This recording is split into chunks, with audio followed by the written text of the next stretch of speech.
2 minutes pour comprendre, aujourd'hui, diabète et cœur. Alors, je suis avec le docteur Stéphane Manteau-Silberman. Vous êtes cardiologue et vous êtes aussi porte-parole de la Société européenne de cardiologie. Est-ce qu'il y a un rapport entre le diabète et le cœur? Quand j'ai beaucoup de diabète, je mets mon cœur en danger? Exactement. Le diabète, c'est le serial killer, et en particulier pour les maladies cardiovasculaires.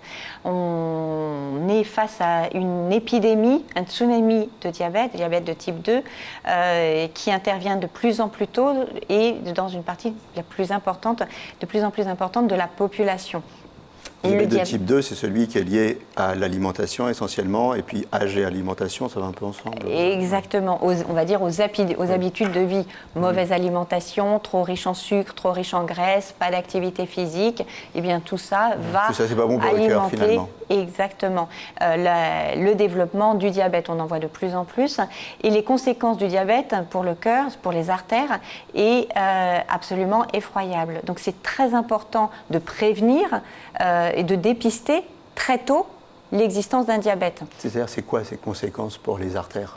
Les conséquences, c'est le développement de plaques, d'athérome, qui vont venir rétrécir la lumière des artères. Ça peut être les artères du cœur, en particulier les artères du cerveau, des reins, de la rétine, donc des conséquences sur l'ensemble de l'organisme qui peuvent être prévenues, qui peuvent être traitées. Les conséquences, c'est DMLA pour la rétine, c'est l'infarctus, et puis c'est les AVC. Les AVC, exactement. Voilà.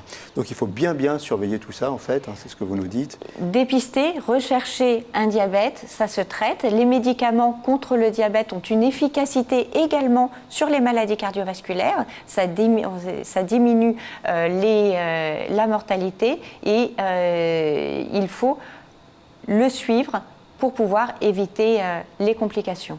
Voilà, suivez bien votre diabète, et le mieux, c'est d'essayer de ne pas en avoir.